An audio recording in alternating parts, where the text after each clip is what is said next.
巴黎奥运会开幕了，我看在开幕式引起了不大不小的争议但我总感觉这些年来国内的民众对奥运会的热情在逐渐的下降，对奖牌榜也没有那么大的热情了所以我今天呢就不讲奥运会了，我要讲一个跟每个人的切身利益都相关的话题：延迟退休。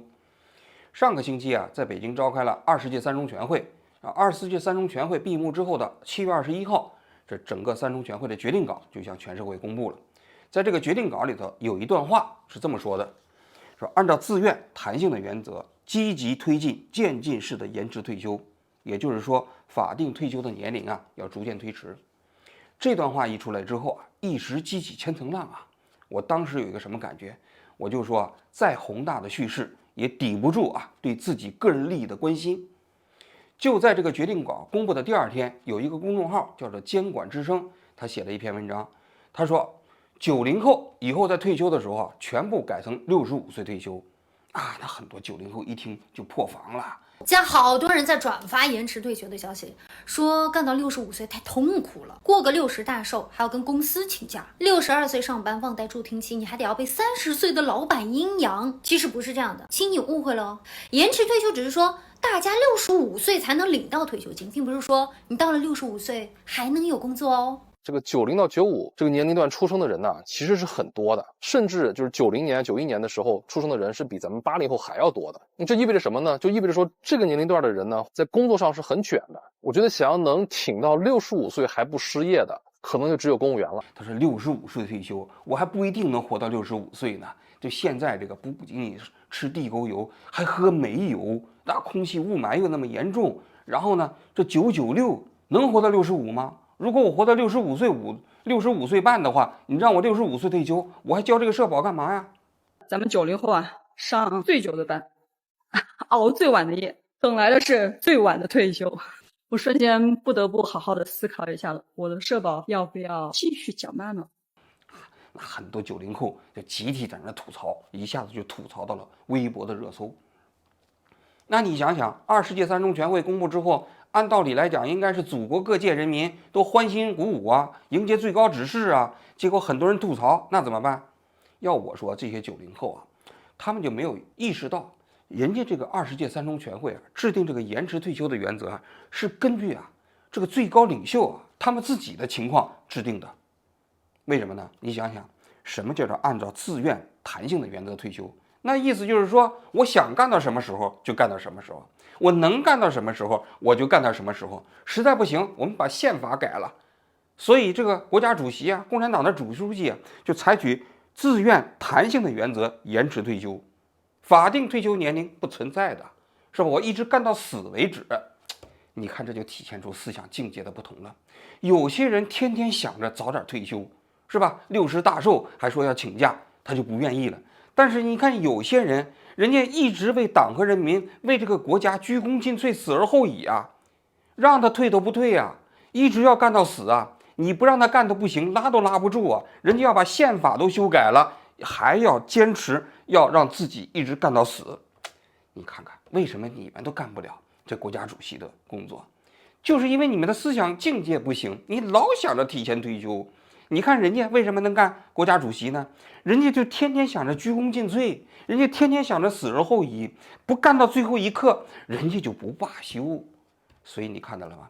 共产党的这个官员选拔机制，确确实实是把那些能干的、想干的，然后呢，就是能力强的，人家选拔出来了，为人民服务嘛，是不是？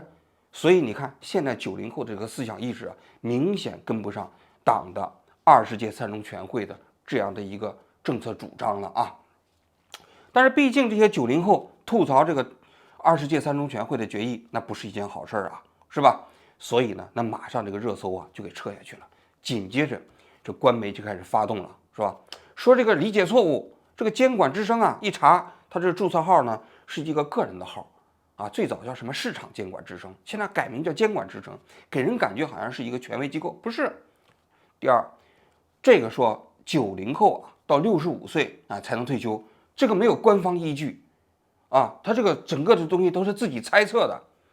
为什么呢？因为他那篇文章中间引用了一个表，这个表呢是2025年到2055年延迟退休的这个计算表。那这个计算表啊，在今年3、4月份的时候，在网上就开始流传了啊，说这个表当时就有人说了，不是一个官方发布的表，是根据专家的推测，那么算出来的，供大家参考的。所以那个监管之声呢，就把它拿过来当做依据了。其实监管之声也没有当依据，是大家心里都过敏，草木皆兵，一看到这个表就以为是就按照这个执行的。所以大家不要上当，不要焦虑啊。那我把这篇文章仔细找来看了一下，这个表我也找来仔细看了一下。这个表是怎么算的呢？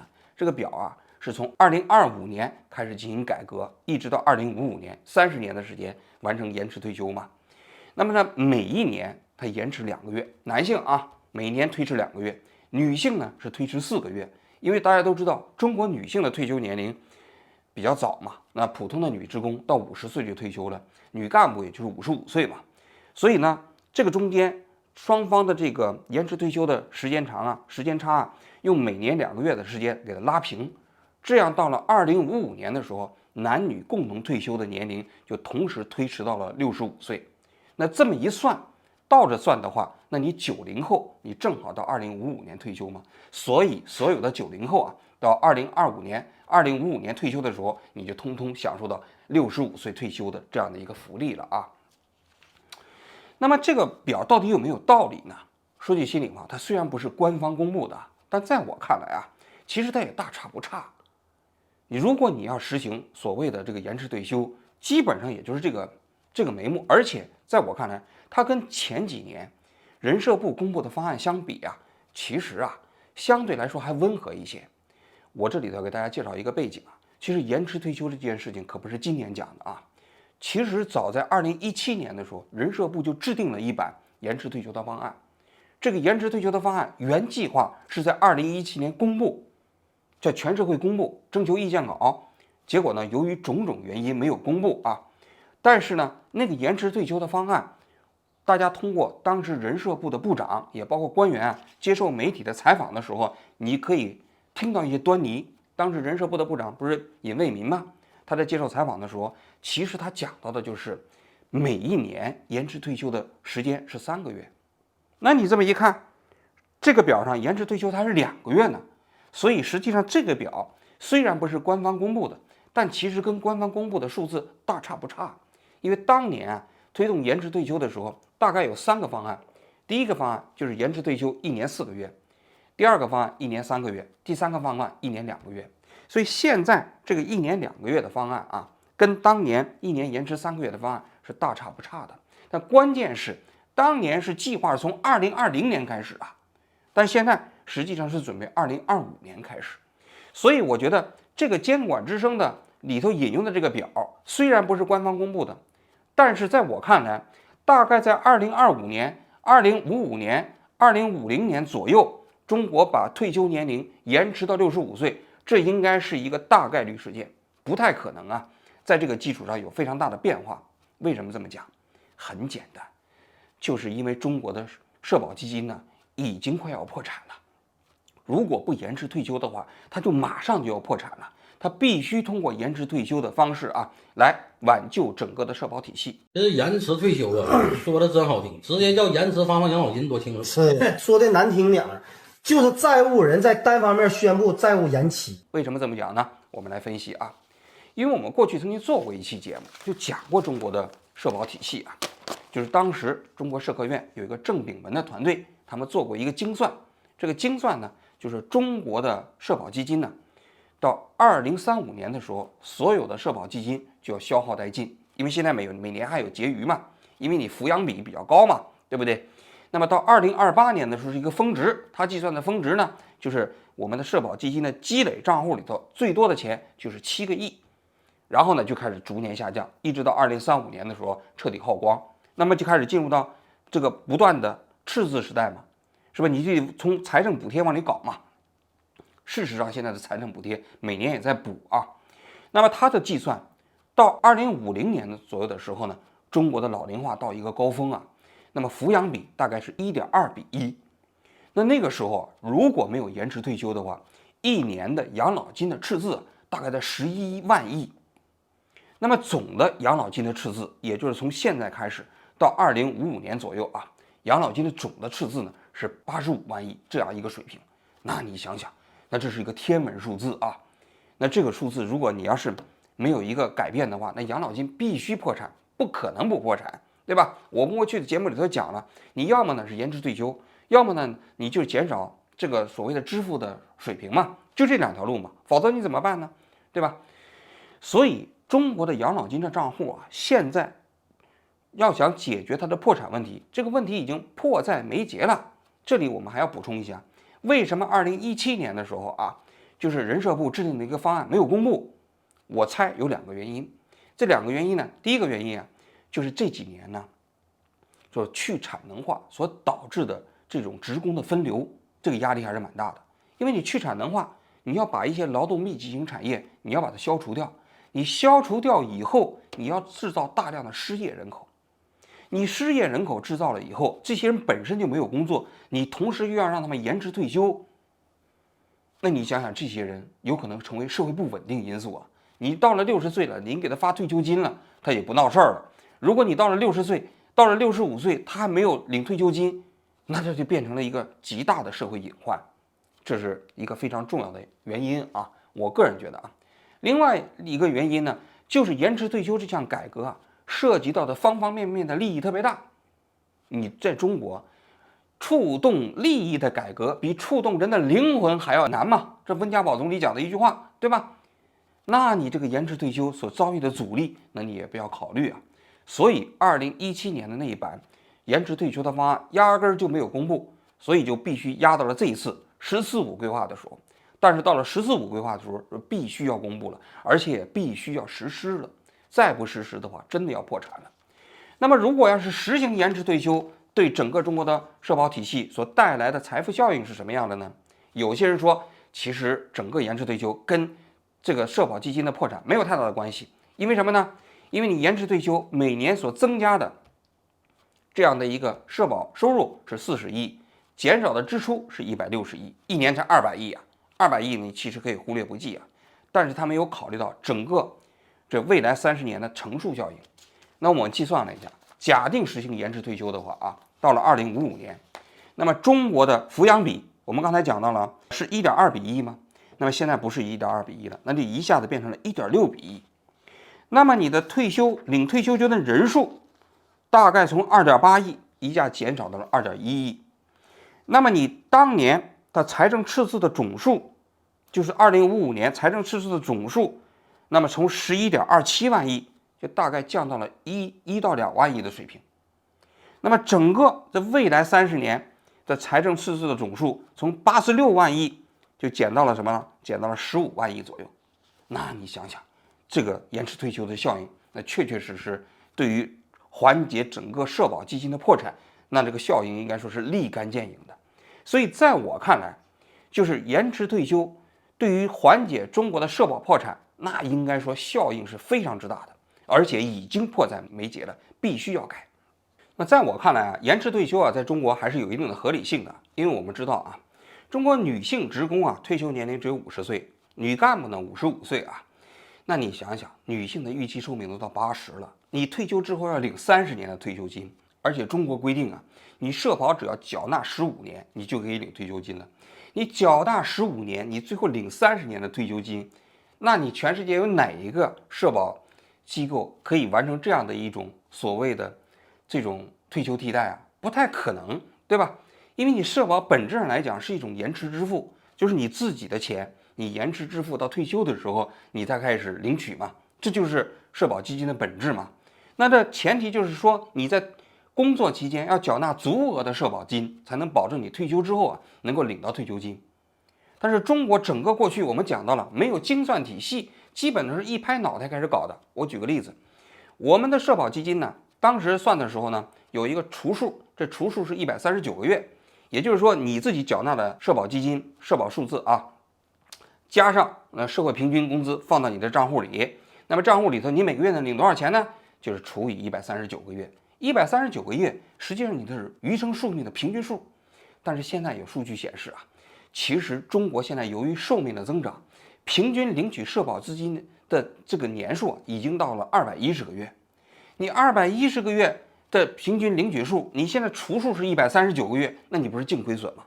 所以在中国来讲啊，延迟退休在我看来是有一定的合理性的。你从全世界的横向比较来讲，大多数国家、发达国家现在平均退休年龄都是65岁，而中国呢，男性是60岁，女性呢是50和55岁，所以明显是偏早。但是为什么民众啊对这个延迟退休的意见这么大呢？在我看来啊，也有理由。为什么？因为中国的社保问题啊，它其实是一个极为不公平的制度。因为在一个不公平的制度下，大家总会想到自利，自利的结果就是，当然我就是希望追求我利益最大化嘛，对不对？为什么说中国的社保是极其不公平的啊？我在这里讲一讲。首先第一个方面，就是我们知道中国的社保是碎片化的啊，这碎片化的里头分为3大体系。第一大体系，公务员和机关事业单位的，这是一部分。第二呢是城镇职工，这是一部分。第3大部分呢就是新农保，农保当然以现在城市里头的一些没有工作的人也加入了啊，这3大块体系。这3大块体系中间啊，按道理来讲，你社保的基本的应该是劫富济贫。你就比如说替代率来讲，你像美国的这个社保基金的替代率啊，高收入群体就最高的那15%的群体，他们的替代率大概就只有30%，而低收入群体它的替代率呢是80%，这不就体现了一个劫富济贫吗？但是中国正相反，中国的这个3大体系里头，公务员这个群体率肯定是比较高的呀，他们的替代率是80%到90%啊。而中国的新农保呢，新农保那些人的替代率是多少呢？一个月的工资是55块钱，有些省份高一点，给加一点钱，加到100-200，最高的也不过加到200-300块钱，对不对？那他们的替代率是多少？10%都没有啊！靠55块钱能养老吗？对吧？那有人说，那你新农保你没有交钱，那没有交钱你没有积累，那没办法。但是这里头有一个非常大的不公平是什么？你政府的财政补贴不一样啊！我在这里给大家举一个数字啊，中国的这个国家机关事业单位的改革，好多年前大家就呼吁了，应该并轨。并轨的结果是什么呢？2017年以后，中国的社保国家机关事业单位是开始并轨了。然后呢，并轨之后，他们的替代率并没有降低，而是一个基本养老之后啊，又加了一个年金制度。这个年金制度就是靠国家的补贴来实现的。我在这里给大家讲一下，中国这3大块社保里面啊，不同的财政补贴的数字。国家机关事业单位这个社保改革之后，每年财政支出的补贴是多少钱呢？是6000亿，大数，6000亿人民币啊。那么呢，全国的城镇职工的社保啊，每年财政支出的补贴是多少呢？现在是7000亿。而这个新农保也包括城市啊，那没有工作的那些人的保险呢，加起来是3000亿。啊，你看这是3大块的财政补贴啊。问题是这3大块的社保之中啊，人数覆盖那可差别大了啊。国家机关和事业单位的总人数，全国呢是3800万人口，3800万人口补贴数额是6000万，而城镇居民呢，城镇职工的这个社保的数字是多少呢？是3.6亿啊，是这个国家机关的差不多是10倍啊，但它的补贴数字是7000万，而新农保这个数字啊，加起来也是好几亿啊，也是3-4亿人口啊，但它的补贴数字是3000万。那这说明什么？也就是说，国家机关只有1/10的数字，但是他拿到的财政补贴的数字差不多跟人是平等的。而这个新农保里面这么大一块群体的人拿到的补贴数字只有3000亿，还不如国家这个机关事业单位的1/2啊。那你的公平性何在啊？现在大家都知道呢，那养老金呢是钱不够用了，对，有人口老龄化的原因，对吧？有领的人太多了，但是还有没有一种原因，就是有些人养老金是2000，有些人养老金是2万呢？人家说的是什么渐进式推进，按照自愿原则。哎，那你说谁能自愿呢？全都是搞科研做贡献的。会不会有些又挣钱又不费劲的，我们孩子望眼欲穿那个岗位被自愿了呢？说实话啊，就是这个政策基本上就是体制内对体制外的剥削，极度强烈的剥削。一般体制内啊，50岁以后有些职务其实基本就喝茶看报了，对吧？对，上班对他们来说其实是福利，对不？福利。延长退休呢，其实就是延长福利。但是在体制外，你50岁以后，你这非领导职务，你基本下岗了，对不？要不你就到处打零工了，对不对？要不实在不行，就最后就只能拿个博化缘了。所以中国的社保实际上是极其不公平的。虽然国家机关和事业单位的这样的一个社保改革已经改了，但是这个改革只不过是把过去那个高的替代率，它的那个不合理，通过财政补贴的方式把它固化了。你的年金制度你都实行了，那企业是能实行年金制度吗？你规定了企业可以搞年金制度，但企业的年金制度你补贴了吗？你没有补贴，让企业自己出。企业现在负担这么重，企业出得了吗？企业出不了，实际上企业职工是没有办法搞年金制度的。那最终你等于国家机关和事业单位的这种高替代率的社保体系，通过财政补贴的方式彻底固化了，这是一种极其不公平的制度，这是第一点。第二点，我们刚才讲了啊，就是大块中间的不公平，在小块中间呢也不公平。我举个例子啊，你比如说你都是企业的职工，这样的一个保险里的啊，按道理来讲，社保应该体现多缴多拿，对不对？我缴纳的期限长，我交的多，那么我个人呢，我最后领的养老金就比较多，那才会鼓励大家去多交社保嘛，对不对？但是在中国呢，由于就是这个企业缴纳的那一块远远大于个人这一块，而企业缴纳的一块进入到政府财政了，那么政府财政最终跟你个人的这个账户相加的时候，你个人相加的这一部分就可以忽略不计。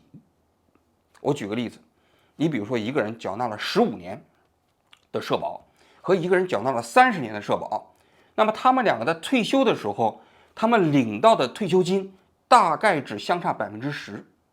那你想一想，我凭什么我要多交15年啊？我多交15年的话，我退休金只多领10%，可以忽略不计啊。所以中国的社保就形成了一个非常奇葩的现象，就是大家都希望尽量少交纳社保。中国的社保不是规定了吗？你如果只缴纳15年，你就可以领社保嘛。所以很多人千方百计的只缴纳15年就不交了。有数据统计显示啊，现在中国的社保啊，基本上只缴纳15年的这些人群，由过去的10%已经现在提高到了20%了。它就变成了一个竞相大家全部想占便宜的这么一个制度。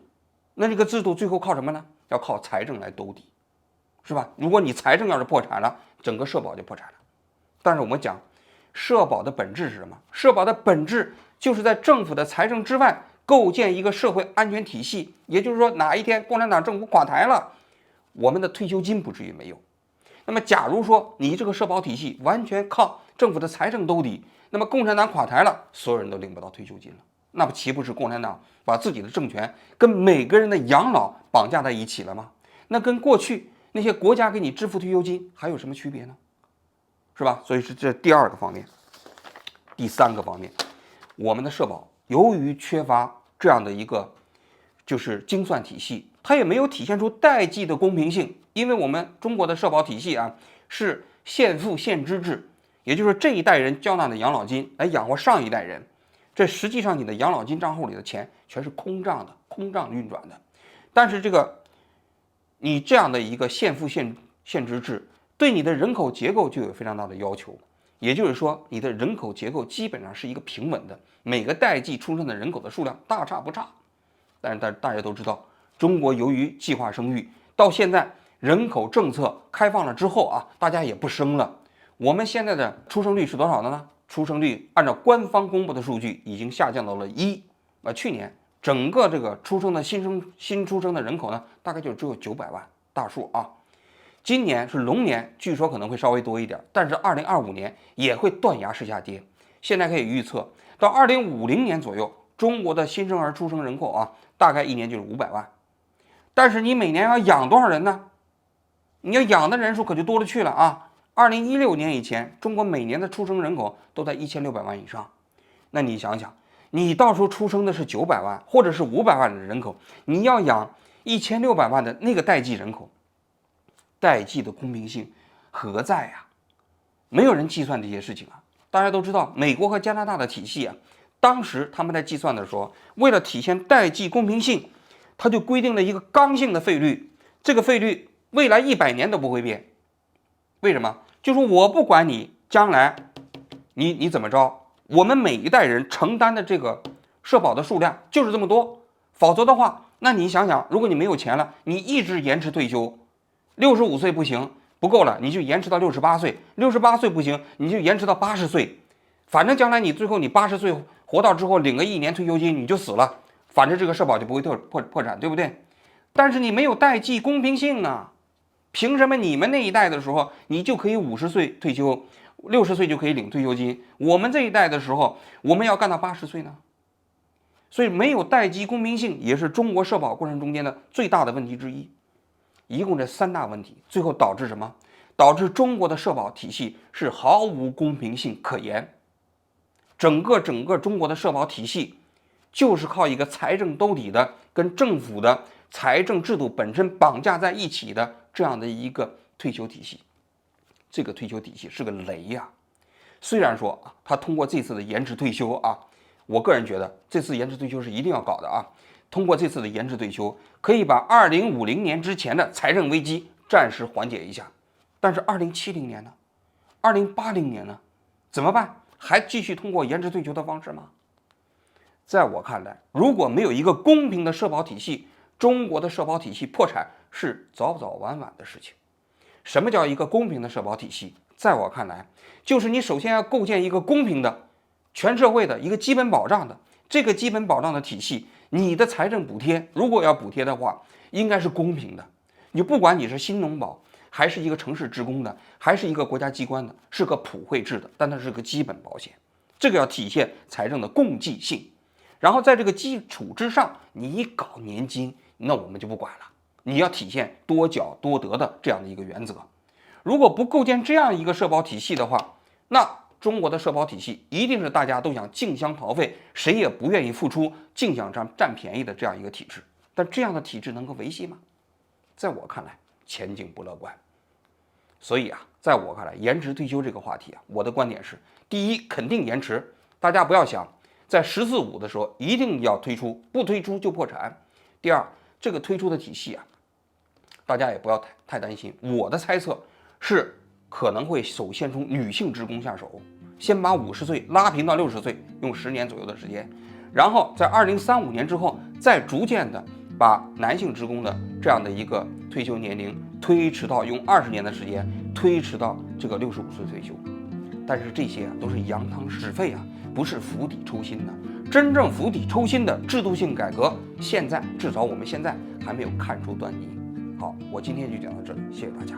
现在好多人在转发延迟退休的消息，说干到65岁太痛苦了。亲，你误会了，延迟退休只是说大家65岁才能领到退休金，并不是说你到了65岁还能有工作哦。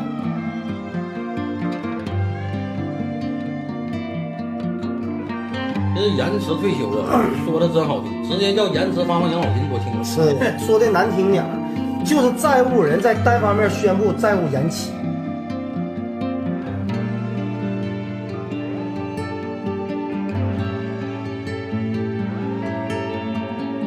延迟退休年龄是世界各国应对人口老龄化的普遍做法。我部正会同相关部门在研究具体的这个改革方案。看看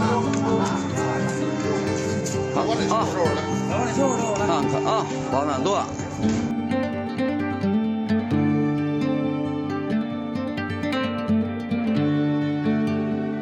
？78了，没有养老金吗？没得。花钱怎么办呢？花钱，就是国家造的。就是一个月那个红包，107块。